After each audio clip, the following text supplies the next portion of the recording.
The first thing Dr. Eric Hawthorne noticed was the throbbing pain behind his eyes. The second was the unfamiliar ceiling, metallic, with pulsing blue light circuits tracing geometric patterns that his scientific mind immediately tried to catalog.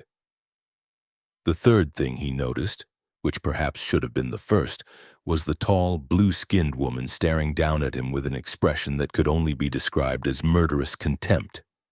"You are awake," she said, her voice melodic yet cold.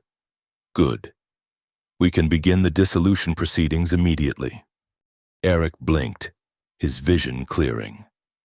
He was lying on some kind of ceremonial platform aboard what he recognized as the Astra Dawn, the interplanetary diplomatic vessel where he'd been stationed for the past 6 months. But something was very different. The usual sterile laboratory environment had been transformed with strange, glowing symbols and what appeared to be ritual artifacts suspended in anti-gravity fields. "I'm sorry," he managed, his mouth dry. "Dissolution of what exactly?" The woman's silvery eyes narrowed.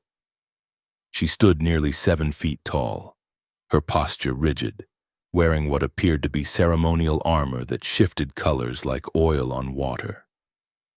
Small lights pulsed along the seams of the armor, matching the rhythm of what Eric assumed was her heartbeat. "Our marriage," she said flatly. "I am Sarila of the Krillian Vanguard, and you, Dr. Eric Hawthorne of Earth, are apparently my husband, a situation I intend to remedy immediately." Eric sat up too quickly, causing his head to spin. "I'm your... what?" "Husband," she repeated as if explaining to a particularly slow child. "According to the ritual of 1,000 Paths, we were joined in matrimony approximately 6 hours ago while you were unconscious." "That's not possible," Eric said, shaking his head. "I would remember getting married, especially to..." He stopped himself before saying something that might offend the clearly dangerous woman. "To someone I've never met before." A smaller figure stepped into view. Captain Maya Lin, the one friendly face Eric recognized, looked simultaneously amused and concerned. "It's a bit complicated, Eric," Maya said, suppressing what appeared to be a smile. "There was an incident during the peace treaty signing with the Krillian delegation. You were hit by some kind of energy discharge when you tried to stabilize the quantum communication array, while the human doctors were treating you." Sarela continued with impatience. "Your life signature briefly matched the Krillian pattern for the chosen one described in the ancient prophecy of the 1,000 Paths ritual. The elders performed the ceremony immediately, as is required by our laws." Eric stared at her, his scientific mind racing to process this information. "So you're saying we're married because of some energy anomaly and an ancient prophecy?" "Yes," Sarela said, "and I have already filed for divorce. The ceremonial unbinding must be completed within 30 Earth days, or according to Krillian law, you become a blood sacrifice to cleanse the dishonor." Eric felt the blood drain from his face. "Blood sacrifice?" Captain Maya stepped forward. "That's why we need to figure this out. Eric, the Krillian-Earth alliance is too important to jeopardize, and apparently, this marriage situation has diplomatic implications." Eric studied Sarela more carefully now. The name suddenly registered in his memory. Sarela of the Krillian Vanguard, the legendary warrior who had single-handedly destroyed 3 enemy fleets during the Centauri conflict. The warrior whose battle prowess was so feared that entire star systems surrendered at the mere news of her approach. That Sarela was now, apparently, his wife. And she wanted a divorce so badly she'd filed for it before he even regained consciousness. "What do I need to do?" Eric asked, his scientific mind already shifting into problem-solving mode. "To avoid becoming a blood sacrifice, I mean..." Sarela's expression remained impassive. "You must convince me that the marriage has value." Prove your worth as a partner to a Krillian warrior of my stature. Otherwise, the divorce proceeds, and with it, the cleansing ritual. And how exactly am I supposed to do that? Eric asked, fighting to keep his voice steady. For the first time. Sarela's expression changed slightly, the faintest hint of a cruel smile touching her lips. That, Dr. Eric Hawthorne, is entirely your problem. Martedin, the ship's AI, affectionately nicknamed Muse by the crew, hummed softly as Eric paced his laboratory. The year 2375 had seemed promising when he'd agreed to join the Astra Dawn as lead quantum physicist. Humanity had finally reached the stars in meaningful ways, establishing colonies and diplomatic ties with several alien civilizations. The fragile peace with the warlike Krillian Empire was considered one of humanity's greatest diplomatic achievements. And now he might single-handedly destroy that peace by failing to impress his new alien wife. He mused. Display everything we know about Krillian marriage custom, Eric commanded. The AI's pleasant voice responded as holographic displays appeared around him. Krillian marriage traditions are complex and largely classified, Dr. Hawthorne. However, I can provide some general information based on anthropological studies. Eric watched as images of elaborate Krillian ceremonies materialized. The ritual of 1,000 paths is rarely performed, Muse continued. It's reserved for warriors of exceptional status, binding them to partners deemed worthy by ancient prophecies. I'm hardly worthy of a legendary warrior, Eric muttered, running a hand through his dark hair. Interestingly, Muse added, with what almost sounded like amusement. You are the first human to ever be joined to a Krillian through this ritual. The diplomatic corps is quite fascinated. Glad to be a scientific curiosity, Eric said dryly. What about divorce proceedings? Krillian divorce is equally complex, Muse replied, but the filing party, in this case, Sarela, must demonstrate that the partnership lacks value according to Krillian standards. The defending party, you, must prove otherwise or face ritual consequences. The blood sacrifice, Eric said. Precisely, though in modern times the blood sacrifice is largely symbolic. Usually, there have been exceptions when interspecies marriages are involved, Muse said. The database is incomplete on the specifics. Eric sighed and collapsed into his chair. Fantastic. The laboratory door slid open, and Captain Maya Lin entered. Her usual confident stride and the slight curl of amusement at the corner of her mouth told Eric she was still finding this situation entirely too entertaining. How's our newlywed scientist? She asked, perching on the edge of his desk. Contemplating the bizarre turn my life has taken, Eric replied. Any advice on how to avoid becoming a ritual sacrifice? Maya's expression softened. Actually, that's why I'm here. We're approaching the Krillian outpost at the edge of the Alex Nebula. Sarela has requested you join her for the formal presentation of the divorce petition to the spiritual elder. Yitra. Eric felt his stomach drop. Already? We've been married for less than a day. She doesn't waste time, Maya said. But this could be your opportunity. Yitra is known for her wisdom and fairness. If anyone can help navigate this situation, it's her. What do I say to a Krillian spiritual elder? I'm a quantum physicist, not a diplomat. Maya stood and placed a reassuring hand on his shoulder. Be yourself. Eric, your genuine nature is your greatest strength, even if you don't see it. Sarela comes from a culture where deception and power plays are the norm. Your honesty might be more valuable than you think. As Maya left, the ship's communication system chimed. Sarela's voice, cold and formal, filled the laboratory. Dr. Eric Hawthorne, prepare yourself for presentation to Elder Yitra. Wear the ceremonial attire being delivered to your quarters. You have 1 hour. Do not embarrass me with tardiness. The communication ended abruptly. Your wife has a lovely telephone manner, Muse commented. She's not my... Eric began, then stopped. Technically, Sarela was indeed his wife. This was his reality now, at least for the next 30 days, unless he could somehow convince the legendary warrior that their unexpected union had value. He mused. Tell me everything you know about Elder Yitra, Eric said, standing with new determination.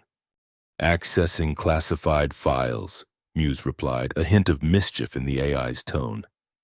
Don't tell security I showed you these. Mamamonad. The Krillian outpost at the edge of the Alex Nebula resembled a massive crystalline flower. Its petals formed from what appeared to be translucent blue metal that somehow maintained structural integrity despite its delicate appearance. As the shuttle from the Astrodon approached, Eric gazed out the viewport, momentarily forgetting his predicament in the face of such engineering marvel. The outpost is grown, not built, Sarela said unexpectedly from beside him. She had been silent throughout their journey, making her sudden commentary all the more surprising. Grown? Eric asked, genuinely intrigued. Krillian architecture merges technology with biological processes, she explained, her tone almost academic. The structure responds to its environment, adapting and evolving while maintaining its primary functions. Eric turned to look at her. The ceremonial armor she wore now was even more elaborate than before, with intricate engravings that seemed to tell a story he couldn't read. Her blue skin had markings that glowed faintly beneath the surface, like bioluminescent tattoos. That's fascinating, he said sincerely. The applications for such technology could revolutionize human colonization efforts, especially in harsh environments. Something flickered in Sarela's silver eyes, perhaps surprise at his genuine interest, but it vanished quickly, replaced by her usual cold detachment. Do not attempt to engage me with scientific curiosity, Dr. Hawthorne. I am not one of your research subjects. Eric sighed. I wasn't... He stopped himself. Arguing would get him nowhere. I apologize, the scientist in me gets excited about new discoveries. The shuttle docked with a gentle thud. Sarela stood, her impressive height making the shuttle's interior suddenly seem cramped. Follow me. Stay 3 steps behind, as is proper, and speak only when addressed directly by Elder Yitra. She instructed. Your ceremonial attire marks you as my spouse. The markings also indicate your petition status, so you will be treated accordingly. Eric looked down at the strange garment he'd been given to wear.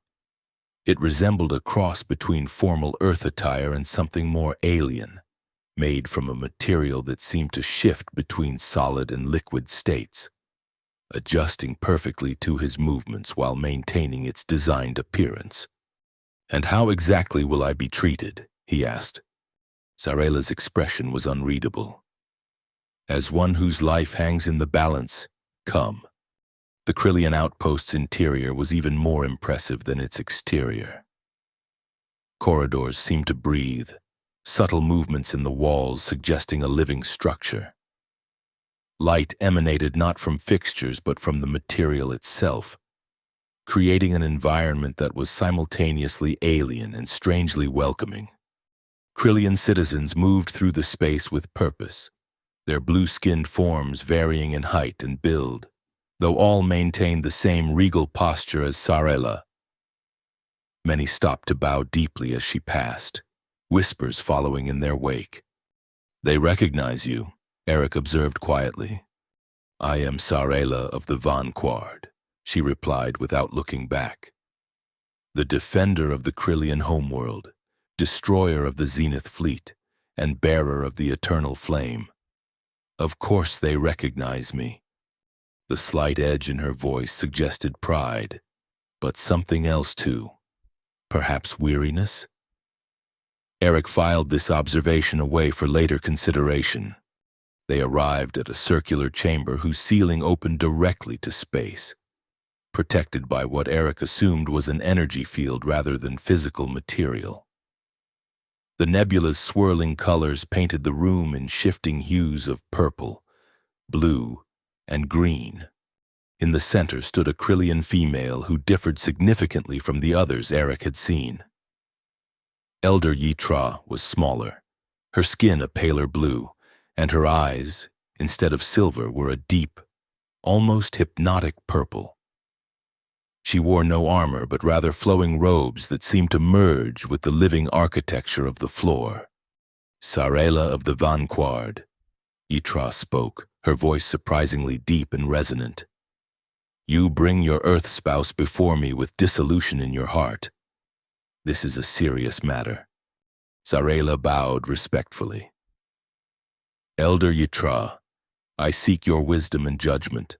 The ritual of 1,000 paths has bound me to this human through ancient prophecy, but I believe it to be a cosmic error that must be corrected. Yitra's purple eyes shifted to Eric, studying him with unsettling intensity. And you, Dr. Eric Hawthorne of Earth, what do you seek? Eric swallowed hard, remembering Maya's advice to be honest. Understanding, Elder Yitra. I awoke to find myself married to a woman I've never met, who immediately filed for divorce and informed me that failure to convince her otherwise would result in my ritual sacrifice. I'm somewhat out of my depth. To his surprise, Yitra laughed, a musical sound that seemed to make the very walls of the chamber resonate. Honesty from a species known for diplomatic evasion. Interesting. She moved closer to Eric, her robes flowing like liquid around her. The ritual of 1,000 paths does not make mistakes, Dr. Hawthorne. If it has bound you to Sarela, there is purpose in this union. With respect, Elder, Sarela interjected. The energy discharge that affected Dr. Hawthorne's life signature could have created a false reading. The ritual responded to an anomaly, not a true match. Yitra's expression hardened slightly. You doubt the wisdom of our most sacred tradition, Vanguard? This is unlike you. I doubt nothing, Sarela replied carefully. I seek clarity. Then clarity you shall have. Yitra raised her hands, and the chamber darkened, the nebula's light focusing into a swirling pattern between them. The soul map ceremony will reveal the truth of your connection, if there is indeed no bond between you worthy of marriage. I will grant your petition for dissolution without the required 30-day waiting period. Eric felt a surge of hope. If this ceremony could expedite the process and remove the threat of sacrifice, he was all for it. And if there is a bond, Sarela asked, a hint of tension in her voice. Yitra's purple eyes gleamed in the nebula light. Then you will honor the full 30-day discernment period as our laws require, Sarela. And Dr. Hawthorne will have his chance to prove the marriage has value. Sarela nodded stiffly. I accept these terms.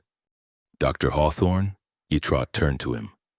I accept as well, Eric said, having little choice in the matter. Then let us begin. Yitra moved her hands through the swirling light, shaping it into complex patterns. The soul map ceremony requires complete honesty from both participants. Your minds will be open to each other in ways you cannot prepare for. Are you ready for such vulnerability? Eric glanced at Sarela, whose expression had become carefully neutral. I have nothing to hide, he said. Nor I, Sarela added, though something in her tone made Eric wonder. Yitra nodded and began to chant in the Krillian language. The swirling light expanded, enveloping both Eric and Sarela in a cocoon of shifting colors. Eric felt a strange sensation, as if his thoughts were becoming tangible things. Floating out from his mind and intermingling with similar thought forms emanating from Sarela, images flashed through his consciousness, memories that weren't his own. a young blue-skinned girl training relentlessly in combat forms. The same girl, older now, standing amidst the wreckage of a battlefield, her expression hollow despite the victory surrounding her. Sarela receiving honors, accolades, her status as a legendary warrior being cemented even as a profound loneliness enveloped her. Eric gasped as he realized he was experiencing Sarela's memories, feeling her emotions as if they were his own. And based on her widened eyes and slightly parted lips, she was experiencing the same phenomenon with his memories. The light swirled faster, the connection deepening. Eric felt himself drowning in experiences not his own, the weight of expectations placed on Sarela from birth, the pressure of being a living legend, the exhaustion of maintaining a perfect facade of strength, and beneath it all, a desperate yearning for something she couldn't name, something beyond battle and glory. Just as suddenly as it began, the connection severed, the light retracted, condensing into a complex three-dimensional pattern hovering between them. Yitra studied it with great interest, her purple eyes widening slightly. "Fascinating," she murmured. "In all my centuries, I have never seen a soul map quite like this." "What does it mean?" Sarela demanded, her voice slightly unsteady. Eric noticed she was avoiding looking directly at him. "It means," Yitra said with unmistakable satisfaction, "that your petition for immediate dissolution is denied. Sarela of the Vanguard, the full 30-day discernment period will be observed."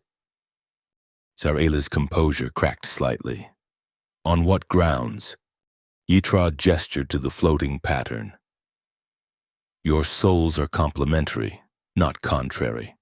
Where you are hardened, he is soft. Where he doubts, you are certain.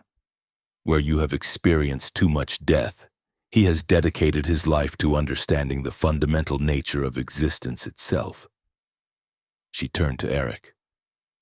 "And where you, Dr. Hawthorne, have isolated yourself in the safety of intellectual pursuits. Sarela has faced the universe's harshest realities head-on. With respect, Elder Yitra," Eric ventured, "complementary personalities don't necessarily make a good marriage." "True," Yitra conceded. "But they do provide the foundation for one, should both parties be willing to build upon it." She waved her hand, and the soul map dissipated into particles of light that slowly faded. "The 30-day period begins now. You will return to the Astrodon and continue your mission to the outer reaches of the Alex Nebula. During this time, you will live as a married couple according to Krillian tradition." Eric felt his stomach drop. "Live as a married couple? But we barely know each other." "That is precisely the point.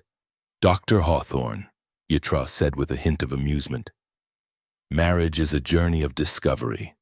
You have 30 days to discover if this union has value. If, at the end of that time, Sarela still wishes for dissolution and you have failed to prove otherwise, the ritual consequences will apply." Sarela's expression had returned to its usual cold mask, but Eric could sense the tension radiating from her. Having experienced fragments of her memories, he now understood that her icy exterior concealed far more complex emotions than he had initially assumed. "We will abide by your decision, Elder Yitra," Sarela said formally, though her clenched fists betrayed her frustration. As they left the chamber, Eric felt a strange mix of emotions. Fear at the prospect of becoming a ritual sacrifice, certainly, but also something unexpected. The glimpse he'd had into Sarela's inner world had awakened a curiosity, a desire to understand the woman behind the legendary warrior facade. "Sarela," he said quietly as they walked toward the shuttle bay. "I saw things during the ceremony, your memories. I think." She stopped abruptly, turning to face him with an intensity that made him step back. What you experienced in the soul map ceremony is sacred and private. You will not speak of it to anyone. Is that understood? Despite her threatening tone, Eric could now see the vulnerability behind her anger. I understand, he said gently. But if we're going to survive the next 30 days together, we need to establish some kind of communication. Sarela regarded him silently for a long moment. You are correct, she finally said. For the sake of diplomacy between our species, we will establish basic protocols for cohabitation. Meet me in the ship's combat simulation chamber at 600 hours tomorrow. Combat simulation? Eric echoed, alarmed. I'm a physicist, not a soldier. The faintest hint of what might have been a smile touched Sarela's lips. Precisely why you need the training, husband. If you are to convince me of your worth, you must first survive the month. With that ominous statement, she turned and continued toward the shuttle bay, leaving Eric to wonder if his lifespan had just been drastically shortened. She's going to kill me, Eric groaned, collapsing onto a bench in the ship's mess hall. Death by combat simulation is still death. Captain Maya Lin slid a cup of synthetic coffee toward him. She's not going to kill you. That would trigger an interstellar diplomatic incident. Small comfort, Eric muttered, sipping the bitter liquid. You didn't see how she looked at me when she said combat simulation. Like a predator sizing up particularly disappointing prey. Maya studied him with a thoughtful expression. You know, for someone facing potential ritual sacrifice, you seem more preoccupied with Sarela herself than with the threat. Eric opened his mouth to deny it, then closed it again. Was she right? The soul map ceremony had affected him more deeply than he wanted to admit. The glimpses into Sarela's past, her inner world, had left him with a curiosity that bordered on obsession. The ceremony showed me things, he admitted quietly. Memories, emotions. She's not what she seems. Maya. Under all that legendary warrior posturing, there's pain. Most legends are built on pain, Maya observed. But be careful, Eric. Thinking you understand someone based on a few extracted memories is dangerous territory, especially when that someone can snap you in half without breaking a sweat. Thanks for the vote of confidence, Eric said dryly. The mess hall door slid open, and conversation immediately hushed as Sarela entered. She had changed from her ceremonial armor into what appeared to be standard Krillian military attire, still impressive, but less ornate. She moved with predatory grace to the replicator, ordered something that emerged steaming and unidentifiable, then turned to survey the room. Her silver eyes found Eric immediately, as if drawn by some invisible force. Without hesitation, she approached their table. Captain Lin, she acknowledged Maya with a respectful nod before fixing her gaze on Eric. Dr. Hawthorne, I trust you are preparing for tomorrow's session. Mentally calculating my survival odds, Eric replied honestly. They're not encouraging. To his surprise, Sarela's expression softened marginally. The purpose is not to harm you, Doctor. Krillian marriage is a partnership of equals. If you cannot defend yourself, you cannot defend our union. I defend things with science and intellect, Eric said, not with combat skills. Then you will learn to apply your science and intellect to survival. Sarela replied, The simulation will be calibrated to your capabilities. Maya, watching this exchange with undisguised interest, cleared her throat. Sarela, perhaps you could join us?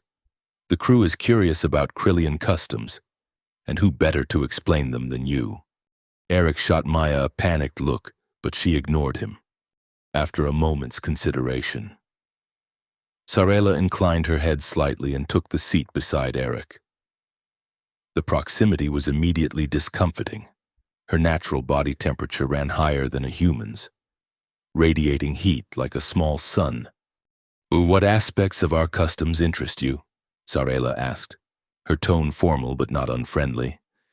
"Marriage customs, obviously," Maya said with a grin.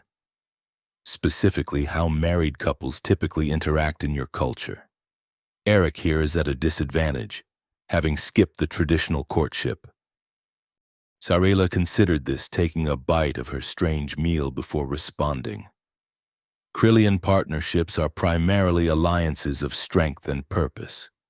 Emotional attachment is secondary, though not discouraged in established unions." "So romantic love isn't a prerequisite?" Eric asked, genuinely curious. "It is considered a potential weakness before marriage, a potential strength after." Sarela explained. "Once the union is formalized, emotional bonds are encouraged to strengthen the partnership." "That's surprisingly pragmatic," Eric said. "Hey, we are a pragmatic people," Sarela replied. "No survival demands it." Maya leaned forward, her expression mischievous. "And what about physical expressions of affection? How do Krillian couples typically demonstrate their connection?" Eric choked on his coffee, earning an amused glance from Sarela. "Your reproductive biology makes you uncomfortable, Dr. Hawthorne?" she asked. And Eric could have sworn there was a hint of teasing in her tone. "Not uncomfortable," he managed. "Just not a topic I expected to discuss over breakfast." Sarela regarded him thoughtfully. "Krillian physical intimacy is complex and involves both biological and spiritual elements. It would be inappropriate to discuss the details in public." She rose from the table. "If you wish to learn more, Dr. Hawthorne, you may consult the Cultural Database, Section K9, Subsection Reproductive Practices." With that, she departed, leaving Eric red-faced and Maya laughing. "You did that on purpose," Eric accused his friend. "Of course I did," Maya admitted cheerfully. "But did you notice? That's the longest conversation anyone on this ship has had with her where she didn't threaten violence or dismemberment. Progress." Eric had to admit she was right. Something had shifted in Sarela's demeanor toward him. Not warmth, exactly, but perhaps a fractional thawing of her icy exterior. "I should prepare for tomorrow," he said, standing. "Any advice for a scientist about to enter a combat simulation with a legendary warrior?" Maya's expression grew serious. "Yes, actually. Don't try to be what you're not. Sarela has fought alongside and against the greatest warriors in the galaxy. If you try to impress her with combat skills you don't have, you'll fail spectacularly." "Then what should I do?" "Be Dr. Eric Hawthorne," Maya said simply. "The brilliant physicist who sees solutions where others see only problems. Your mind is your weapon. Eric, use it."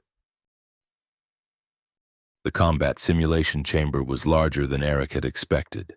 An expansive room with walls, ceiling, and floor made of some kind of adaptive material that could apparently reconfigure itself into various environments. Currently, it resembled a stark, empty arena with a slightly yielding floor. Sarela was already there when Eric arrived, precisely at 600. Her tall form moving through what appeared to be a series of warm-up exercises. Without her armor, dressed in a simple training outfit, she looked no less intimidating but somehow more real. "You are punctual," she observed without pausing her movements. "A desirable trait in a potential partner.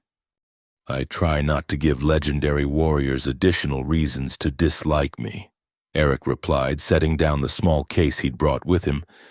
Sarela completed her exercise sequence and turned to face him fully. "I do not dislike you, Dr. Hawthorne. I simply do not believe we are suited for marriage." "That makes two of us," Eric said. "But since we're stuck in this situation for the next 29 days, we might as well make the best of it." Something like approval flickered across Sarela's features. "A pragmatic attitude. Perhaps there is hope for you yet." She gestured to his casual attire. You did not dress for combat training. No, Eric agreed, because I'm not going to engage in combat training. Sarila's eyes narrowed. You refuse the opportunity to prove your worth? I refuse to pretend I'm something I'm not, Eric said, echoing Maya's advice. You are a legendary warrior with centuries of combat experience. I'm a quantum physicist who occasionally plays zero-gravity racquetball. If we compete on your terms, you win automatically. And I learn nothing except how it feels to be thoroughly humiliated. Instead of the anger he expected, Sarela regarded him with growing curiosity. What do you propose instead? Eric opened the case he'd brought, revealing several small devices. A different kind of challenge, one where we both have something to learn. He activated one of the devices, which projected a holographic representation of the Alex Nebula.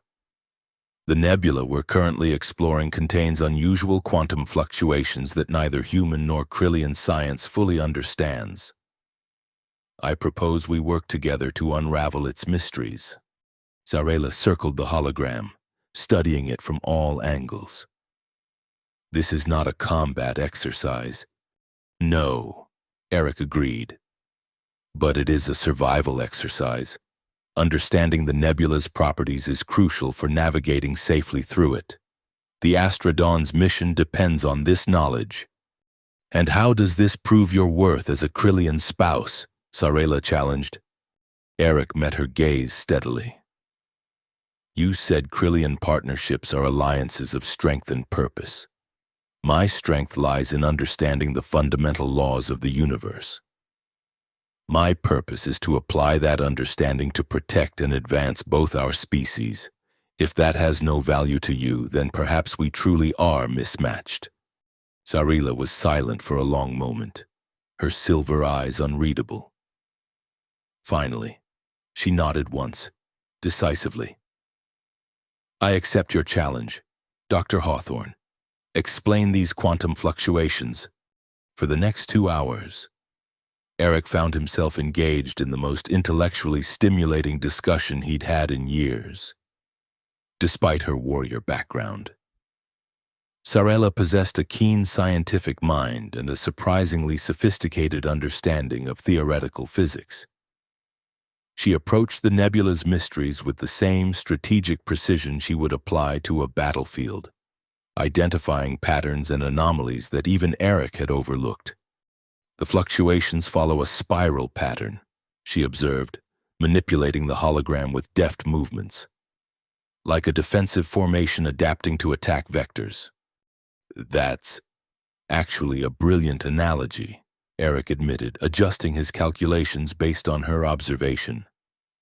If we treat the quantum particles as responding to an unseen threat rather than random decay, the pattern becomes predictable, Sarela concluded. And what is predictable can be navigated. They worked in seamless synchronization, building on each other's insights until they had developed a preliminary navigation model for the nebula's most volatile regions. This will need practical testing, Eric said, saving their work to his data pad. But in theory, it should allow the Astrodon to safely explore deeper into the nebula than any previous expedition. Sarela straightened, studying him with an intensity that made him distinctly aware of her proximity. You fought well today, Dr. Hawthorne, not with weapons but with intellect. It was not displeasing. Coming from her, Eric suspected this was high praise indeed. Thank you. Your strategic approach to theoretical problems is remarkable. I wouldn't have made this breakthrough without your input. Perhaps, Sarela acknowledged. This is what Elder Yitra meant by complementary souls. The moment the words left her mouth, she seemed to regret them, her expression closing off once more. Tomorrow we will test our theory in a practical simulation. 800 hours in the navigation lab. As she turned to leave, Eric called after her. Does this mean I passed today's test? Sarela paused at the door. You have survived day 1, Dr. Hawthorne. There are 29 more to go. Over the next week, an unexpected pattern emerged. Each morning, Eric would meet Sarela in either the combat simulation chamber or the navigation lab. Rather than traditional combat training, they engaged in what Sarela termed strategic challenge scenarios, complex problems requiring both his scientific expertise and her tactical brilliance to solve. To Eric's surprise, these sessions became the highlight of his days. Sarela was a demanding partner, accepting nothing less than his absolute best efforts. But she was also fair, acknowledging his contributions and occasionally offering what, from her, passed for compliments. Your solution to the radiation barrier was innovative. She had conceded after a particularly grueling simulation. Few warriors would have thought to use the particle decay itself as a shield. Few warriors are quantum physicists, Eric had replied with a small smile, which Sarela had almost returned. Little by little, the legendary warrior's icy exterior was showing cracks. She still maintained formal distance, still insisted that their marriage was a cosmic error, but the murderous contempt had faded, replaced by something closer to professional respect. The rest of the crew had noticed the change. Whispers followed them when they walked the corridors together, discussing theoretical models or tactical approaches to the nebula exploration. Captain Maya took every opportunity to tease Eric about his marital bliss. "Admit it," she said one evening as they shared a meal in the mess hall. "You're starting to like her." "I respect her intellect," Eric replied carefully. "And she's not threatening to sacrifice me quite as often, which is an improvement." Maya's knowing smile suggested she wasn't fooled. "Uh-huh. And the fact that you light up like a quantum stabilizer every time she enters a room is just scientific enthusiasm?" Before Eric could formulate a denial, the ship's alert system activated. Red emergency lights pulsed throughout the mess hall as Muse's voice came over the communication system. "Attention all personnel. Unidentified vessels approaching from Sector 9. Configuration matches known hostile signatures. Battle stations. Repeat, battle stations." Maya was immediately on her feet, all teasing forgotten as she assumed her command role. "All non-essential personnel to secure stations. Engineering and science teams on standby for damage control." The mess hall erupted into organized chaos as crew members rushed to their assigned positions. Eric was heading toward his laboratory when a strong hand gripped his arm, halting his progress. Sarela, already donning her battle armor, fixed him with an intense gaze. "Come with me," she commanded. "Your nebula navigation model may be needed." Eric found himself being led not to the navigation lab, but to the ship's bridge, a restricted area he'd rarely had cause to visit. Captain Maya raised an eyebrow at their arrival but didn't object as Sarela guided Eric to an auxiliary science station. "Display tactical," Maya ordered, and the main view screen filled with a representation of the Astra Dawn's position at the edge of the Alex Nebula. 6 unidentified vessels were approaching in attack formation. "Magnify approaching vessels," Sarela requested, her posture rigid with tension. The screen shifted, showing detailed images of the incoming ships. Their design was unlike anything Eric had seen before, angular, predatory, with weapon systems prominently displayed. "Zenith Imperium," Sarela said, her voice tight. "Elite squadron based on configuration." Maya turned to her sharply. "Zenith? They were supposed to be contained within the Cygnus blockade." "Evidently, they broke through," Sarela replied grimly. "Captain, with your permission, I should take command of your defensive systems. I am familiar with Zenith tactics." Maya nodded without hesitation. "Granted. Tactical control transferring to Commander Sarela." Zarela moved to the tactical station, her fingers flying over the controls with practiced efficiency. Their approach vector suggests they plan to force us deeper into the nebula, using the quantum fluctuations to disable our systems before finishing us off. Eric studied the tactical display, his mind racing.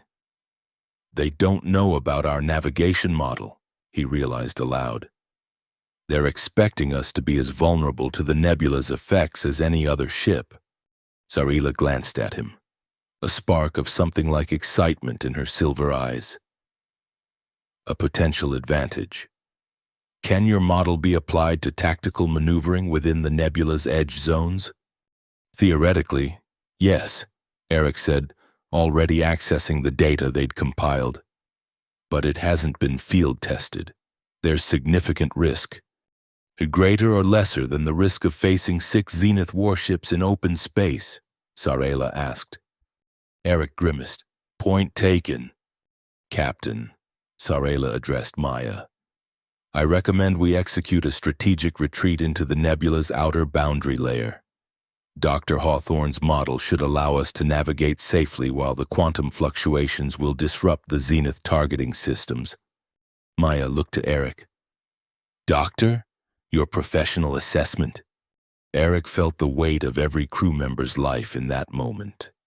His theoretical model, developed through intellectual exercises with Zarela, was about to be put to the ultimate test.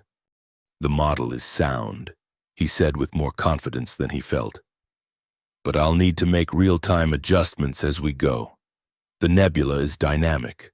What works in one moment might not work in the next. Then you'll continue working with Zarela.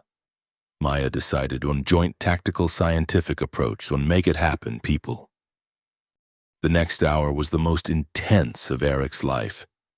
As the Astra Dawn plunged into the swirling gases and energy discharges of the nebula's outer layer, he and Zarela worked in perfect synchronization, her tactical expertise guiding the ship's defensive maneuvers while his scientific calculations kept them in the narrow safe zones between lethal quantum disruptions.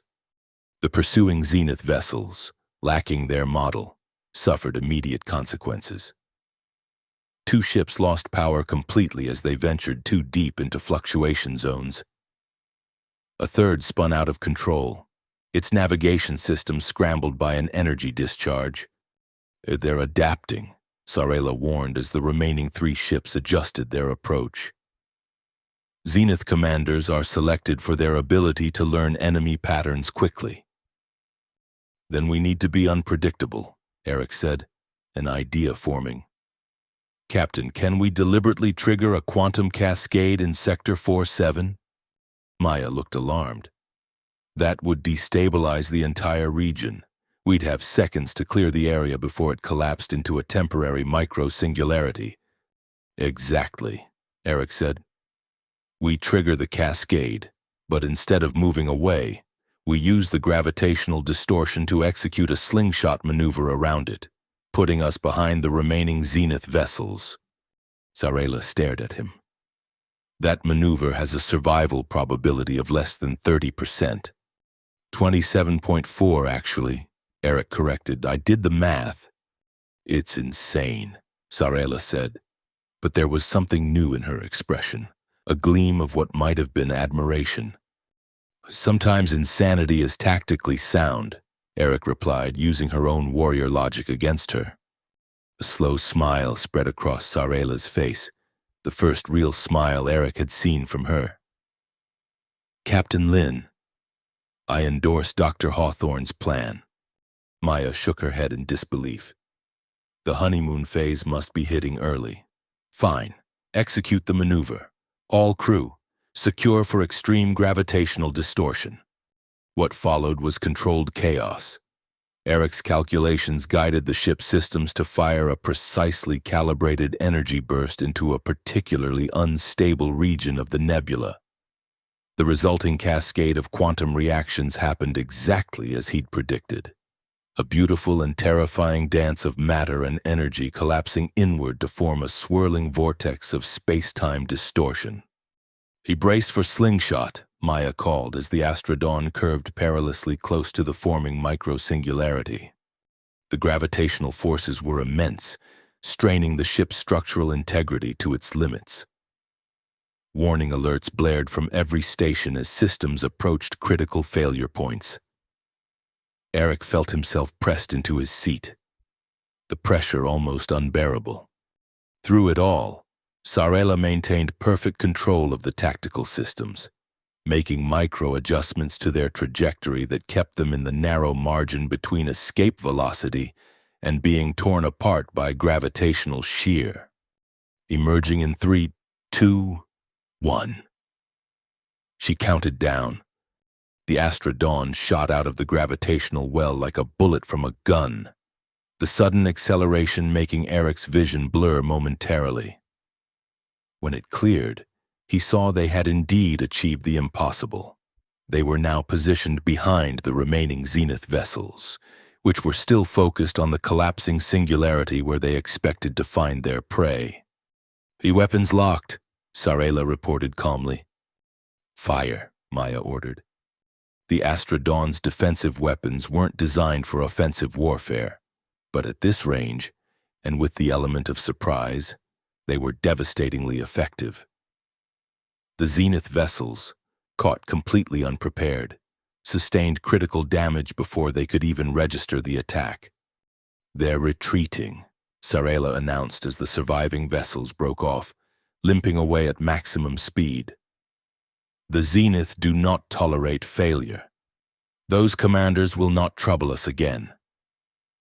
The bridge erupted in cheers and congratulations, the tension of the past hour dissolving into relief and triumph. Eric sat back in his chair, exhausted but exhilarated. They had done it, his theoretical model and Sarela's tactical brilliance combining to create something neither could have achieved alone. He felt a hand on his shoulder and looked up to find Sarela standing beside him, her silver eyes bright with an emotion he couldn't quite identify. "That," she said quietly for his ears alone, "was worthy of a Krillian warrior." Before Eric could respond, Muse's voice came over the communication system, sounding distinctly amused. "Congratulations on the successful evasion and counterattack.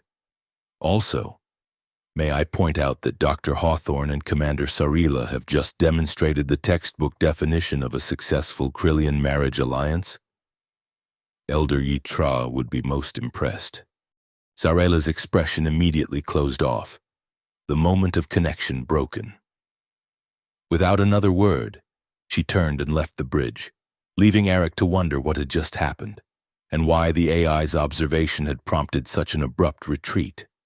The following day, Sarela did not appear for their scheduled session in the navigation lab, nor did she respond to Eric's communications or show herself in any of the ship's common areas.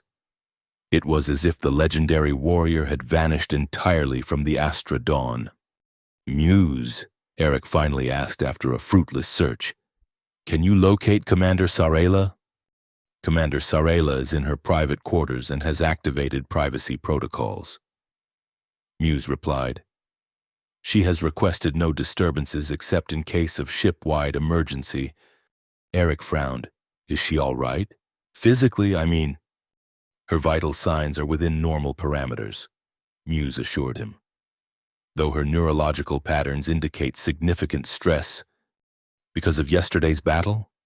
I am not authorized to speculate on Commander Sarela's psychological state," Muse said primly, then added in a distinctly less official tone, "Though if I were to hypothesize based on available data, I would suggest that your successful cooperation during the crisis has complicated her petition for dissolution." Eric considered this. Their teamwork during the Zenith attack had been remarkable, the kind of seamless partnership that Sarela herself had described as the ideal of Krillian marriage. Had that realization disturbed her enough to prompt this sudden isolation? "Muse, can you at least relay a message to her?" "I can attempt to do so," Muse replied, "though I cannot guarantee she will acknowledge it." Eric thought carefully about what to say. After a moment, he spoke. Please tell Sarela that I understand her need for solitude and respect her privacy. However, as her technical husband and scientific partner, I am concerned about her well-being. If she wishes to discuss yesterday's events or anything else, I am available at her convenience. A message delivered, Muse confirmed after a brief pause. No response at this time. Eric sighed. Thank you, Muse. Left with unexpected free time. Eric returned to his laboratory to analyze the data from their Nebula expedition and the Zenith encounter. The practical application of their theoretical model had produced results even more promising than he'd anticipated. With refinement, it could revolutionize navigation through quantum unstable regions throughout the galaxy. He was so absorbed in his work that he didn't notice the laboratory door sliding open, or the tall figure that entered silently. Your calculations regarding the micro-singularity were precise to within 0.03%, Sarela's voice said from behind him. Most impressive. Eric turned, startled but pleased to see her. Sarela looked different. She wore neither her battle armor nor her formal attire, but a simple Krillian civilian garment that softened her imposing presence without diminishing it. I had excellent tactical support, he replied carefully. Are you, well? Muse mentioned you'd activated privacy protocols. I required meditation time, Sarela said. Krillians process significant events differently than humans. The battle with the Zenith? Sarela moved further into the laboratory, studying the data displays with apparent interest. The battle, yes, and other revelations. Eric waited, sensing she had more to say. After a long moment, Sarela continued. In Krillian culture, the true measure of a marriage alliance is revealed in crisis. How the partners function when faced with mortal danger determines the value of their union. She turned to face him directly. Yesterday, our partnership saved this ship and everyone aboard it. It was a good day's work, Eric agreed, unsure where she was going with this. It was more than that, Sarela said, an intensity in her voice that hadn't been there before. It was precisely the kind of complementary strength that the ritual of Thousand Paths is designed to create. Your intellect guiding my battle skills. My experience channeling your theoretical knowledge into practical action. Eric felt a flutter of hope. Does this mean you're reconsidering the divorce petition? No, Sarela said firmly, dashing that hope immediately. One successful collaboration does not negate the fundamental incompatibility of our situations. You are human, with a human lifespan. I am Krillian, with centuries ahead of me. You are a scientist, bound to research and discovery. I am a warrior, bound to battle and duty. Those sound like complementary differences, not incompatibilities, Eric pointed out. Sarela's expression softened fractionally. Perhaps, but there is another factor you are not considering. What's that? Emotional attachment, she said, as if the words themselves were difficult to speak. Krillian warriors are trained from birth to avoid such entanglements before marriage. They cloud judgment, create vulnerabilities that enemies can exploit. Eric took a step toward her. But you said emotional bonds are encouraged after marriage to strengthen the partnership. Yes, Sarela acknowledged. And therein lies the danger. Yesterday, when we executed that reckless maneuver together, I felt... She paused, seemingly struggling with the admission. I felt a connection I have not experienced in centuries of battle. It was disturbing. Eric couldn't help but smile. You're saying you liked working with me and that scares you? Sarela's silver eyes narrowed. Simplifying complex emotional dynamics is a very human trait, Dr. Hawthorne. Sorry, Eric said, though he wasn't really. But I felt it too, that connection. We were in perfect sync, like we could anticipate each other's thoughts. The soul map ceremony created a temporary psychic link, Sarela said dismissively. It will fade with time.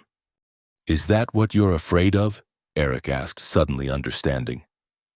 That it won't fade? That there might actually be something real between us? Sarela turned away, moving toward the laboratory window that looked out into the swirling colors of the nebula. What I fear, Dr. Hawthorne, is pain. Not physical pain. That is merely a sensation to be overcome. But the pain of loss, that is another matter entirely. The vulnerability in her voice struck Eric deeply. He remembered fragments of her memories from the soul map ceremony, the loneliness behind her legendary status, the weight of expectations, the hollow victories. Sarela, he said gently, moving to stand beside her at the window. I can't promise we won't experience loss. That's part of life for any species. But I can promise that whatever time we have, whether it's 30 days or decades, I will do my best to be a partner worthy of you. She turned to look at him, searching his face for something. Whatever she saw there caused her to nod slightly. 21 days remain in our discernment period, she said formally. I will continue to evaluate the potential of this union with an open mind. Coming from her, it was practically a declaration of romantic interest. Eric felt a smile spreading across his face. I look forward to it. Same time tomorrow in the navigation lab? No, Sarela replied. Tomorrow we begin combat training. Your performance against the Zenith was admirable, but your physical conditioning remains inadequate for a Krillian spouse. Eric's smile faltered. Combat training. But I thought we'd moved past that. The faintest hint of a smile touched Sarela's lips. Consider it relationship building, Dr. Hawthorne. After all, what better way to develop trust than to place your physical well-being in my hands? As she left the laboratory, Eric couldn't decide whether to be terrified or exhilarated.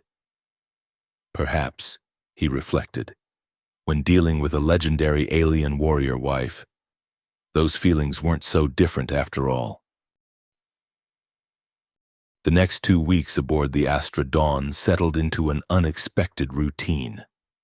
Each morning, Eric endured what Sarela termed basic physical conditioning, but what felt to him like specialized torture designed for particularly resilient prisoners of war, though she was careful never to cause actual injury.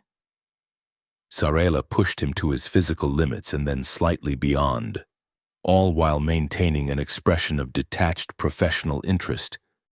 Your cardiovascular efficiency has improved by 7%, she noted after a particularly grueling session. Your muscle tone shows marginal enhancement as well. Thanks, Eric gasped, collapsed on the training mat. I can feel the marginal enhancement in every fiber of my being.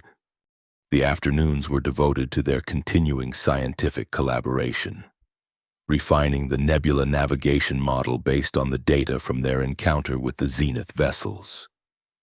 Here, the dynamic shifted. Eric led while Sarela followed, her keen tactical mind adapting readily to the abstract complexities of quantum theory. Evenings, to the fascination and amusement of the crew. They spent together in the ship's mess hall or recreation areas, engaged in what Captain Maya insistently referred to as date nights. Despite both Eric's and Sarela's protests that they were merely cultural exchange sessions. She's teaching me Krillian battle poetry, Eric explained after Maya caught them huddled together over an ancient text. Her very romantic, Maya teased. Nothing says I love you like verses about disemboweling your enemies. Krillian battle poetry is not about violence, Sarela corrected with dignity. It is about honor, sacrifice, and the transcendent moment when one's individual existence merges with the greater flow of combat. So, Violent meditation? Maya suggested. A crude but not entirely inaccurate summary. Sarela conceded. As the days passed, the legendary warrior's icy exterior continued to thaw. She began to share stories from her centuries of experience, not just battles and victories, but moments of beauty and wonder discovered in distant corners of the galaxy. In turn, Eric spoke of his childhood dreams of exploring the stars, the years of study and dedication that had led him to quantum physics, and his hope that science could bridge the gaps between different species and cultures. "You are an idealist," Sarela observed one evening as they watched the nebula's colors shift through the observation deck windows. "Is that a bad thing?" Eric asked. Sarela considered this. Among Krillians, idealism is considered a weakness, a luxury that warriors cannot afford. We deal in hard realities, in life and death decisions where pragmatism must prevail. And yet, Eric said, your entire culture is built around ideals, honor, duty, sacrifice. Those are idealistic concepts, not pragmatic ones. Sarela looked genuinely surprised, as if this perspective had never occurred to her. "Perhaps you are right," she admitted. "Perhaps the distinction is not as clear as we are taught. These moments of connection accumulated gradually, building something neither of them had anticipated. Not just respect or compatibility, but genuine affection." Eric found himself looking forward to their time together, missing Sarela's presence when duty called her elsewhere. And though she would never have admitted it, he sometimes caught her watching him with an expression that suggested similar feelings. Their growing closeness did not go unnoticed. Muse, in particular, seemed inordinately pleased with the development. "Your physiological responses indicate increased oxytocin and dopamine production when in Commander Sarela's presence," the AI observed one day as Eric worked in his laboratory. "Classic biochemical markers of romantic attachment." "Are you monitoring my hormone levels?" Eric asked, disturbed. "I monitor all crew members' basic health metrics," Muse replied innocently. "It's standard protocol. Though I must say, the patterns exhibited by you and Commander Sarela are particularly fascinating from a xenobiological perspective." "Sarela too?" Eric couldn't help asking. "She shows the same responses?" "I am not at liberty to discuss Commander Sarela's private medical data," Muse said primly, then added after a pause, "though I can confirm that Krillian biology includes analogous neurochemical systems that function similarly to human attachment hormones, purely as a matter of scientific interest." "Of course." "Of course," Eric echoed, unable to suppress a smile. But as the 30-day deadline approached, an undercurrent of tension returned to their interactions. Neither mentioned the impending decision, but it hung between them like an invisible barrier, preventing the final step from professional collaboration to personal connection. It was during this period of uncertainty that disaster struck.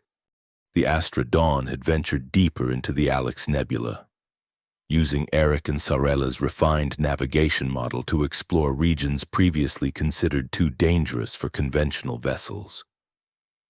The scientific discoveries had been remarkable.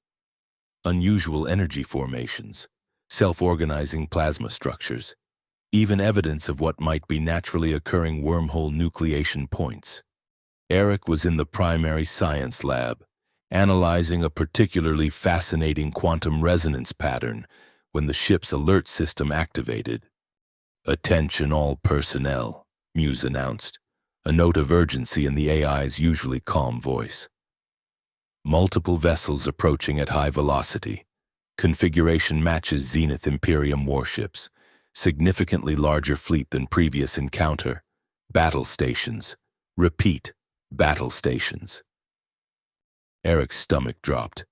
One successful defense against a small Zenith squadron was fortunate. Facing a larger fleet would be another matter entirely.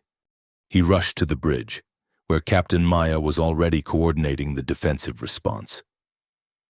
Sarela stood at the tactical station, her expression grim as she studied the approaching vessels. 15 ships, she reported as Eric entered, including 2 dreadnoughts. This is not a random encounter. They came prepared for us specifically. Maya turned to Eric. Your nebula model is about to get another field test. Doctor, can we use the same strategy as before? Eric shook his head, examining the tactical display. They'll be expecting that, and they've positioned themselves to cut off our escape routes into the most unstable regions. They learned from our previous encounter, Sarela confirmed. This is a targeted operation. A communication request flashed on the main screen. Maya glanced at Sarela, who nodded grimly. Accept transmission, Maya ordered. The screen filled with the image of a Zenith commander, a reptilian humanoid with scaled skin and vertical pupils and yellow eyes. His uniform was elaborate, indicating high rank. Astra Dawn, he began, his voice a sibilant hiss. I am General Vorash of the Zenith Imperium. You have something that belongs to us. Maya stepped forward. This is Captain Lin of the Earth Alliance vessel Astra Dawn. We have no Zenith property aboard this ship. Vorash's lipless mouth curved in what might have been a smile. Not property. A person. His yellow eyes shifted, focusing on Sarela. The legendary Sarela of the Krillian Vanguard. Our intelligence indicates she has entered into a marriage alliance with a human scientist, a most unusual development. Eric felt a chill run down his spine. This wasn't about the ship or its mission. This was about Sarela and, by extension, him. My personal status is not the concern of the Zenith Imperium, Sarela replied coldly. On the contrary, Vorash said, his voice almost pleasant. It is of great interest to us, the legendary destroyer of the Zenith fleet, now bound to a fragile human through a ritual of questionable validity. It suggests vulnerability. State your purpose, General, Maya demanded. Are you declaring hostilities against an Earth Alliance vessel? Vorash inclined his head slightly. Not at all, Captain. I merely wish to offer Commander Sarela a choice. Surrender herself to Zenith custody, and your ship may proceed unmolested. Refuse, and we will take her by force, along with her human husband for study. The casualties among your crew would be regrettable but unavoidable. The bridge fell silent. Eric looked at Sarela, whose expression had hardened into a mask of cold fury. You have battled me before, Vorash, she said, each word precise and deadly. You lost your flagship and half your fleet. Have you forgotten the lesson I taught you at the Battle of Cygnus Prime? Vorash's scales darkened slightly, a sign of anger. Eric guessed. I forget nothing, Vanguard, but circumstances have changed. You are no longer merely a warrior but a wife, and from what we observe, perhaps even more than that, sentiment is a weakness we can exploit. You know nothing of my circumstances, Sarela replied. Don't I? Vorash's yellow eyes shifted to Eric. Dr. Eric Hawthorne, quantum physicist, specialist in particle decay and field stabilization, creator of the navigation model that allowed you to defeat my advanced squadron. An impressive mind in a decidedly unimpressive physical form. His gaze returned to Sarela. Is he worth dying for, I wonder? Are all these humans? Before Sarela could respond, Maya cut the transmission. He's baiting us, she said, trying to provoke an emotional response. He is also strategically positioned to destroy this ship, Sarela pointed out, her voice carefully controlled. His fleet blocks all conventional escape routes. Eric studied the tactical display, his mind racing. Something about the Zenith fleet's formation nagged at him, an unusual pattern that seemed oddly familiar. They're mirroring the quantum fluctuation spiral, he realized aloud. The same pattern we identified in the nebula. They've adapted our own model against us. Zarela looked at him sharply. Can you use that somehow? Eric's fingers flew over the science station controls, overlaying the quantum data onto the tactical display. Maybe. If they're using our model, they're making the same assumptions we did. But what if those assumptions are deliberately wrong? Explain, Maya demanded. We could send false data, Eric suggested. Create a phantom safe passage that actually leads into a major fluctuation zone.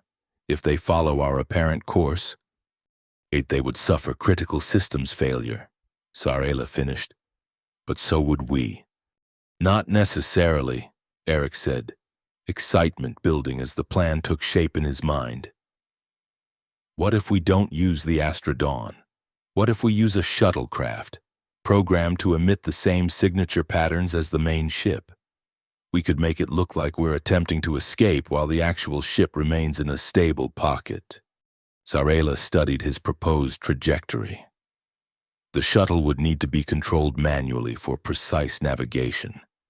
The fluctuation zones are too unpredictable for automated systems. I'll fly it, Eric said without hesitation. Both women stared at him. You're not a pilot, Maya objected. No, Eric agreed, but I understand the quantum patterns better than anyone. I created the model they're using against us. I can anticipate how they'll respond. It's a suicide mission, Zarela said flatly. The shuttle has minimal defensive capabilities. Even if you successfully lead the Zenith fleet into a fluctuation zone, you would be caught in the same effect. Not if I time it perfectly. Eric argued. There's a 3-second window between when the fluctuation reaches detection threshold and when it achieves destructive potential. If I can clear the zone in that window, a 3-second margin of error is unacceptable, Zarela declared, an unexpected emotion breaking through her controlled exterior. The risk is too great. Eric met her gaze steadily. What's the alternative? Surrender you to the Zenith? Let them destroy the Astrodon. This plan gives us a fighting chance. Maya looked between them, then made her decision. Prepare the shuttle, Dr. Hawthorne, Commander Zarela. You'll coordinate tactical support from the bridge. We need to make this look convincing. Zarela opened her mouth as if to protest, then closed it again, her expression unreadable. Understood, Captain. As the bridge crew rushed to implement the plan, Zarela pulled Eric aside, her voice low and intense. This is foolish. Eric, you are not a warrior. The use of his first name without his title startled him. Maybe not by Krillian standards, he replied. But sometimes the scientist has to step out of the laboratory. Why? She demanded. Why risk yourself this way? Eric smiled gently. Isn't it obvious because some things are worth fighting for? The ship, the crew. He paused, gathering his courage. You. Something flashed in Zarela's silver eyes. Pain, fear, or perhaps something else entirely. We have 7 days remaining in our discernment period. This action may render the question of our marriage moot. All the more reason to try, Eric said. I'd hate to die without knowing your final decision. Before she could respond, Maya called him to the shuttle bay, with one last look at Zarela's troubled face. Eric turned and hurried away, hoping it wouldn't be the last time he saw her. The shuttle was small and agile, designed for scientific exploration rather than combat. As Eric ran through the pre-launch sequence, he fought to keep his hands steady. He was a physicist, not a pilot or a soldier. What he was about to attempt went against every cautious, methodical instinct that had guided his scientific career. A shuttle Phoenix, this is Bridge. Maya's voice came through the communication system. Status report. Final preparations complete, Eric reported. Quantum signature emitters calibrated to match the Astrodon's profile. As far as the zenith sensors are concerned, this shuttle will look like the main ship attempting to escape. Acknowledged.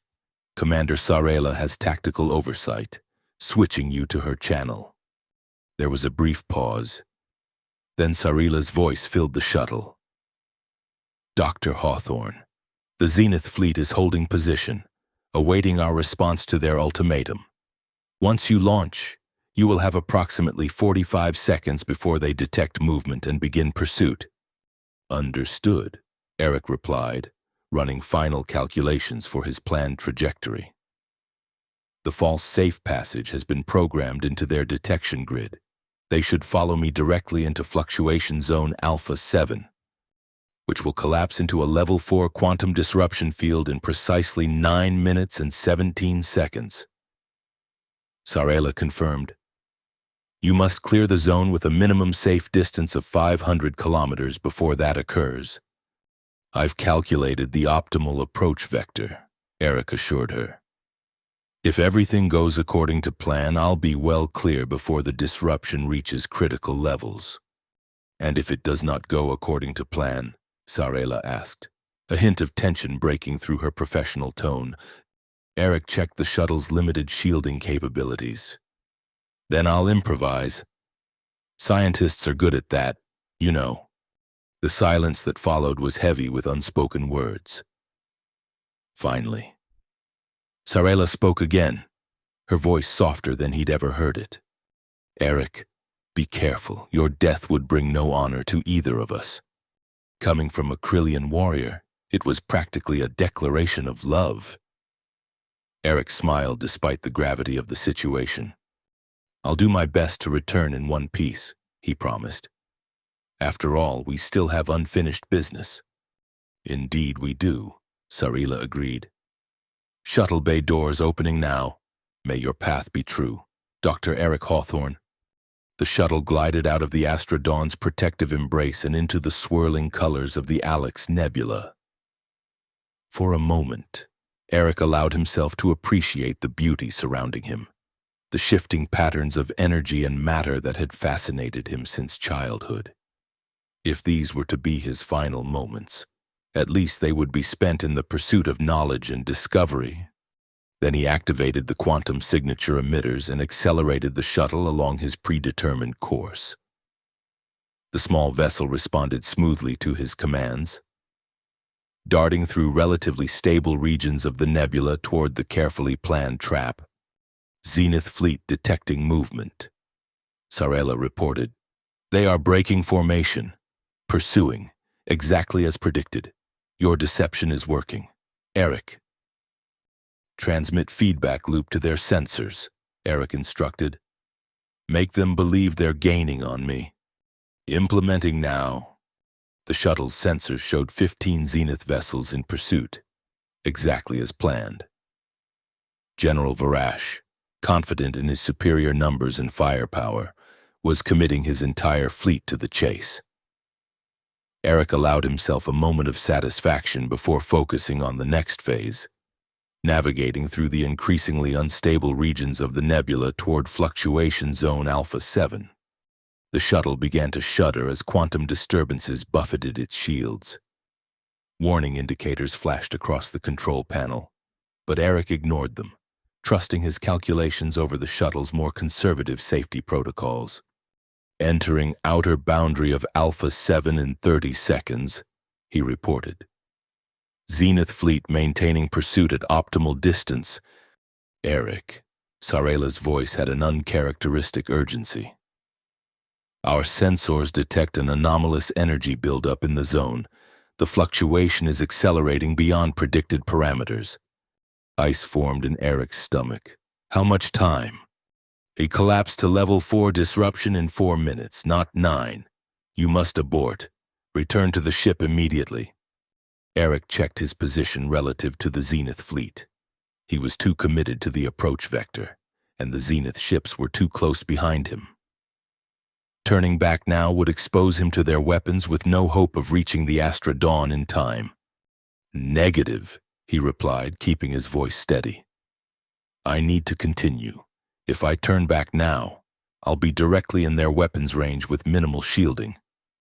The disruption will destroy your shuttle completely, Sarela argued, actual fear now evident in her voice.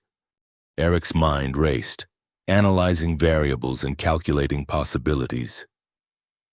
I'm adjusting course to skim the edge of the zone instead of cutting through it. If I can time it precisely, the Zenith fleet will follow me into the deepest part while I maintain a safer peripheral trajectory. The margin for error is less than 1 second. Sarela said, even for a Krillian pilot with centuries of experience, this would be nearly impossible. I know, Eric finished for her. Good thing I'm too human to know better, right? The shuttle banked sharply as Eric implemented his revised approach. The nebula's colors intensified around him, swirling in patterns that his scientific mind recognized as the precursors to a major quantum event. The vessel shuddered violently, its structural integrity strained to the breaking point. Zenith fleet still in pursuit, Sarela reported. They are firing weapons. Impact in 5 seconds.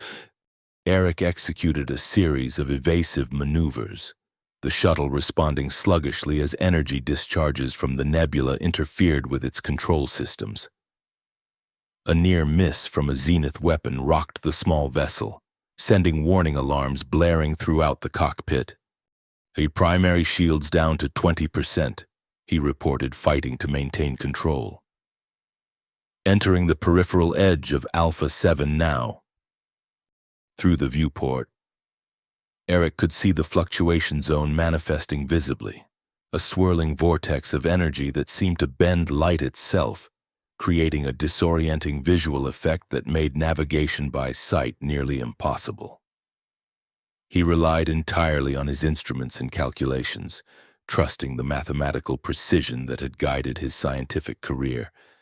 The Zenith fleet is following your exact course, Sarela confirmed. General Vorash appears to be transmitting orders for his vessels to spread out and surround you. Perfect, Eric said grimly. Let them spread throughout the zone. The wider their formation, the more of them will be caught when it collapses. The shuttle's sensors began failing as the quantum fluctuations intensified. One by one, systems went offline, leaving Eric with increasingly limited data about his position and the pursuing fleet. Eric, Sarela's voice came through with heavy static. We're losing sensor contact with you. The quantum disruption is affecting our communications. I'm still on course, he assured her, though he was increasingly navigating by intuition rather than precise measurements. Beginning my extraction vector now. 3 minutes until the zone reaches critical collapse. 2 minutes, 40 seconds, Sarela corrected, her voice barely audible through the interference. Eric, there's something you should know. The communication cut off abruptly as the shuttle entered a particularly dense region of quantum disturbance. Eric was now completely on his own, racing against time and physics to escape the trap he had set for the Zenith fleet. Behind him, he could see the Zenith vessels continuing their pursuit, their tactical systems likely as compromised as his own. General Vorash was committed to the chase, his desire to capture Sarela overriding the obvious dangers of the environment. The shuttle's remaining systems began to fail as the quantum fluctuations intensified. The control panel flickered and went dark, leaving Eric with only manual backup systems. The vessel shuddered continuously now, parts of its structure beginning to destabilize at the molecular level. Eric checked his chronometer. 2 minutes until complete collapse of the zone. He needed to maintain his course for another 45 seconds before executing the final burn that would hopefully carry him clear of the destructive radius. A tremendous energy surge rocked the shuttle, nearly sending it into an uncontrollable spin. Eric fought the controls, his knuckles white with effort as he forced the vessel back onto its escape trajectory. Through the viewport, he could see several Zenith ships already succumbing to the quantum effects, their hulls visibly distorting as fundamental forces went haywire within the zone. Just a little longer, he muttered to himself, watching the chronometer count down. 30 seconds. 25. The shuttle's engines began to stutter as the quantum disruption affected their fuel injection systems. Eric diverted emergency power, knowing he would need every ounce of thrust for the final escape burn. 20 seconds. 15. A blinding flash of light announced the destruction of the first Zenith dreadnought, its massive power core destabilizing catastrophically as quantum effects rendered its containment fields useless. The shockwave hit the shuttle seconds later, sending it tumbling end over end through the nebula. Eric fought desperately for control, his scientific mind calculating vectors and forces even as his human instincts screamed in terror. The shuttle stabilized just as his countdown reached 0. Now or never, he said, and engaged the emergency thrusters. The shuttle shot forward, accelerating at a rate that pressed Eric painfully into his seat. Behind him, the quantum zone collapsed completely, unleashing forces that shredded the remaining Zenith vessels in microseconds. The destructive wave expanded outward, chasing the shuttle as it fled towards safer space. Eric watched the distance counter with growing dread. The wave was gaining on him, his calculations thrown off by the unexpected acceleration of the quantum collapse. The shuttle had sustained too much damage, its engines unable to achieve the necessary velocity to outrun the destruction. "Not like this," Eric muttered. "Not when we're so close." As if in answer to his determination, a shadow fell across the shuttle's viewport. Eric looked up to see an impossible sight: the Astra Dawn, positioned directly in his path, its massive form dwarfing his tiny vessel. The ship's tractor beam activated, seizing the shuttle and pulling it rapidly toward an open docking bay. As soon as the shuttle was secure, the Astra Dawn's engines flared to full power, the much larger vessel accelerating away from the expanding quantum destruction. Eric felt the familiar vibration of a jump to faster-than-light travel as the Astra Dawn escaped the nebula entirely, carrying him to safety. The shuttle's hatch opened to reveal Sarela, her usually perfect composure completely abandoned as she rushed forward to help him from the damaged vessel. "That," she said, her voice trembling with a mix of anger and relief, "was the most reckless, illogical, and courageous act I have ever witnessed." Eric, bruised and exhausted but very much alive, managed a weak smile. High praise from a legendary warrior. "The Astra Dawn was supposed to remain hidden," he continued as she helped him toward the medical bay. "How did you—" "I ordered Captain Lin to reposition the ship the moment we lost communication with you," Sarela explained. "The original plan was flawed. I should never have allowed you to undertake such a mission alone."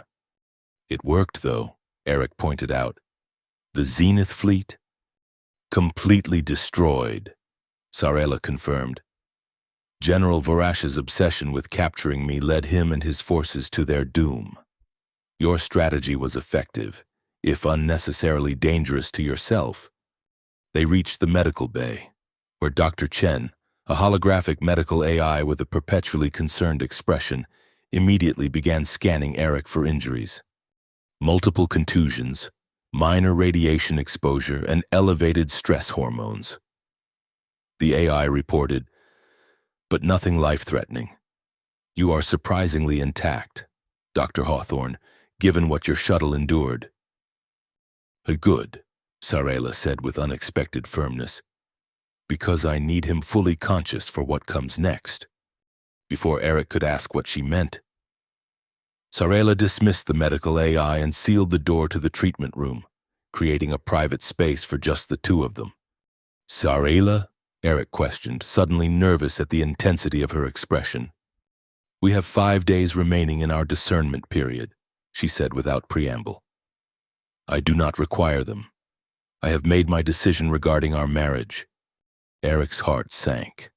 After everything they had been through, the successful collaboration, the growing connection between them, his near sacrifice to save the ship, She still wanted a divorce. I understand, he said quietly. The ritual was a mistake. We come from different worlds, different cultures. It would never— Be silent, Sarela commanded, though without her usual coldness. You misunderstand me, Eric Hawthorne. She moved closer, towering over him as he sat on the medical examination table.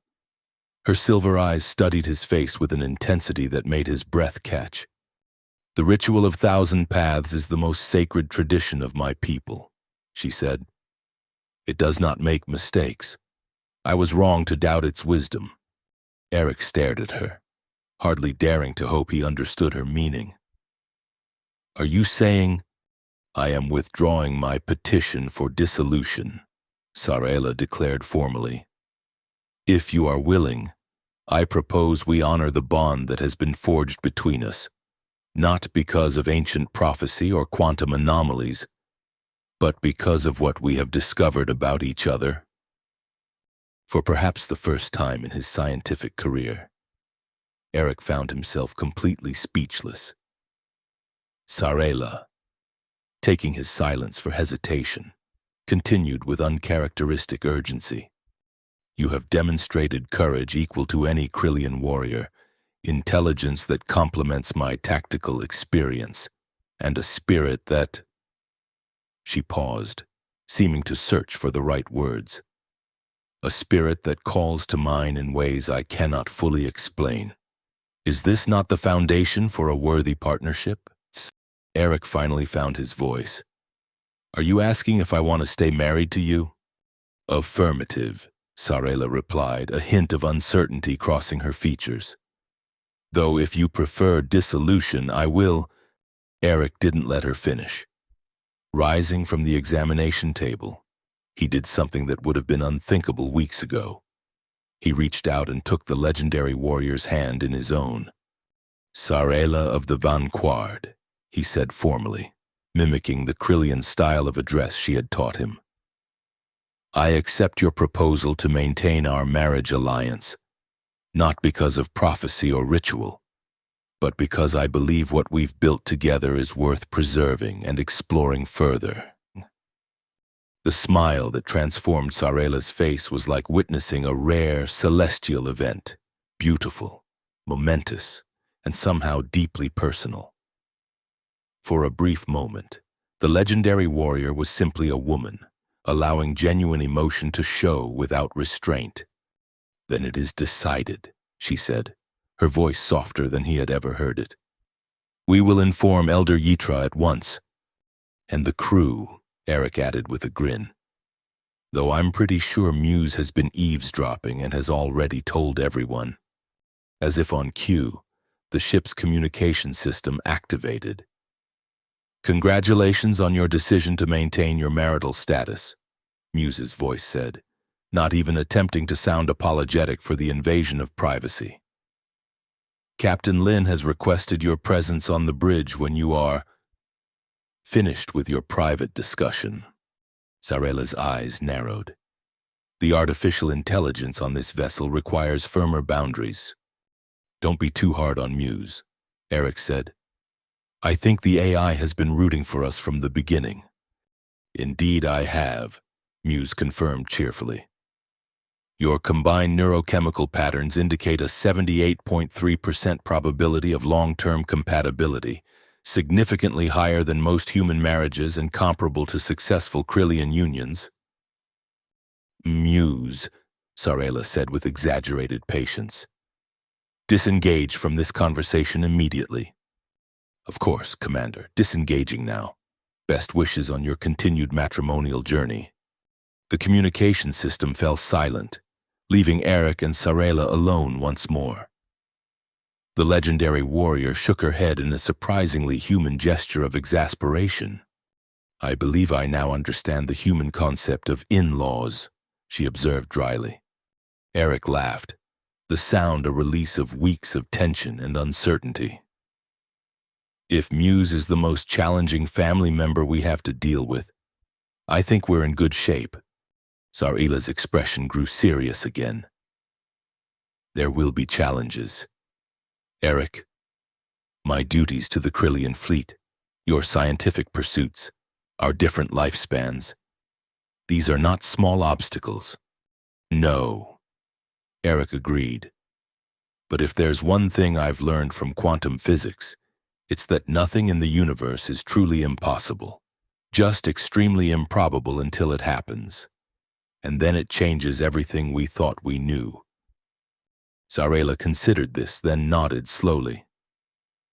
A wise perspective. Perhaps this is why the ritual of Thousand Paths selected you, not despite your humanity, but because of it. As they left the medical bay together, heading toward the bridge to join Captain Maya and the rest of the crew, Eric reflected on the extraordinary turn his life had taken. 1 month ago, he had been a quiet scientist, content with his research and his orderly existence. Now he was married to a legendary alien warrior who had wanted to divorce him from day one, but had instead found in him a partner worthy of her respect, her trust, and perhaps even her heart. The universe, it seemed, had a sense of humor after all.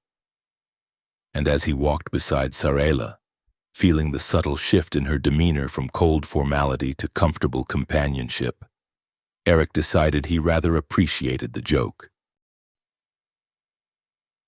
3 months later, the Astra Dawn hovered at the edge of an unexplored region beyond the Alex Nebula.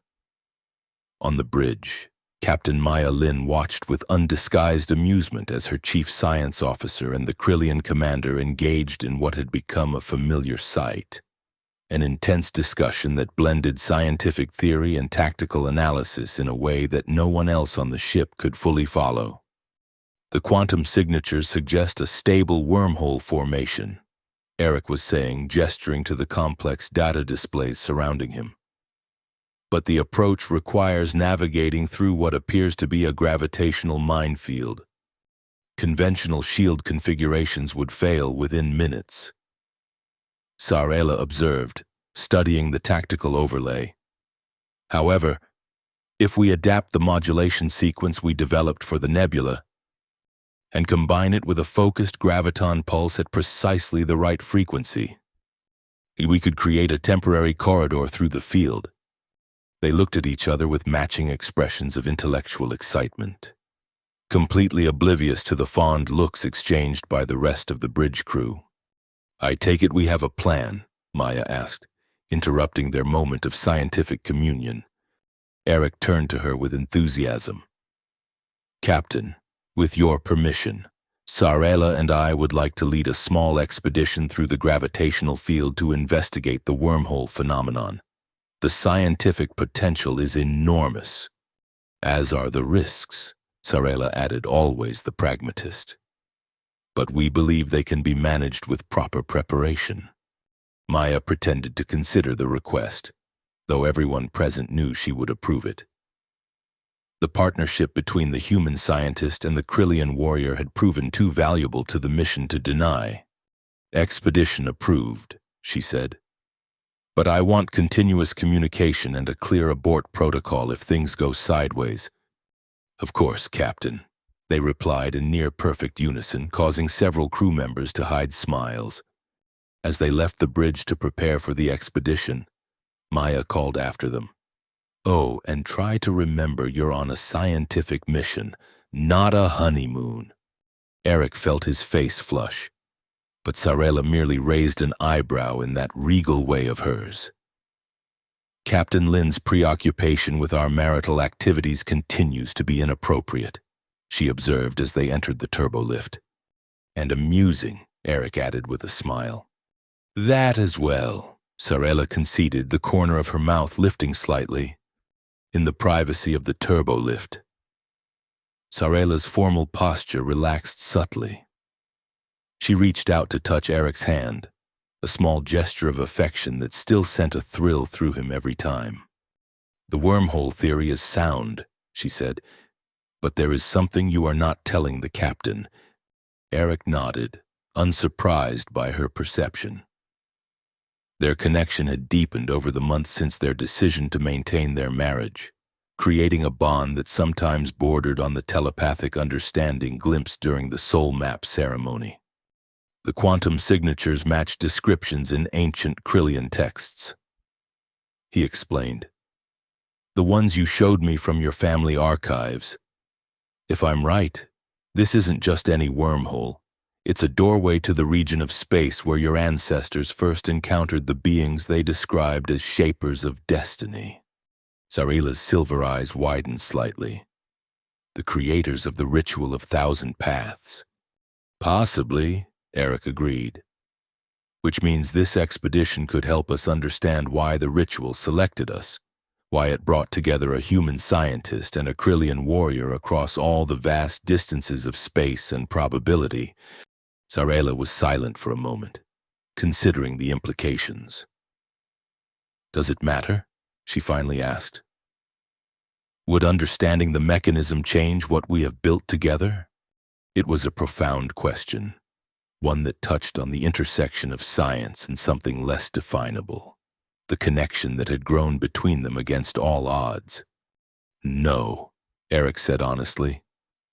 "But the scientist in me can't resist the opportunity to understand, and the human in me wants to thank whatever cosmic force brought you into my life, even if you did want a divorce from day one."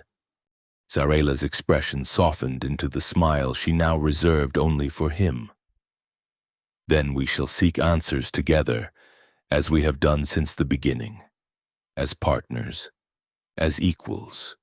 As the turbo-lift doors opened, they resumed their professional demeanor. But something had shifted between them, a deepening of the understanding that had transformed an accidental marriage into a partnership of legendary proportions. Ahead lay mystery, danger, and discovery. But facing it together, the human scientist and the alien warrior knew that whatever the universe held in store, they would meet it as they had met every challenge since their unexpected union, with courage, intelligence, and the growing conviction that sometimes the most improbable combinations create the strongest bonds of all. Muse's voice echoed softly through the corridor as they walked toward the shuttle bay. The AI's tone distinctly satisfied. "Soul map analysis complete. Compatibility rating, 94.7%. A new record for interspecies unions. Elder Yitra sends her congratulations and reminds you that the traditional Krillian first anniversary ceremony involves ritual combat followed by 3 days of meditation." "Thank you, Muse," Sarela replied with dignity. "We will consider the traditional observances and possibly make some new traditions of our own," Eric added with a smile, as they prepared for their next adventure. Eric reflected that being stuck with a legendary alien wife who had wanted a divorce from day one had turned out to be the greatest stroke of fortune in his life. The universe, it seemed, sometimes knew what you needed before you did, and had a particularly creative way of bringing people together across the vast distances of space, culture, and understanding. And that, perhaps, was the greatest discovery of all.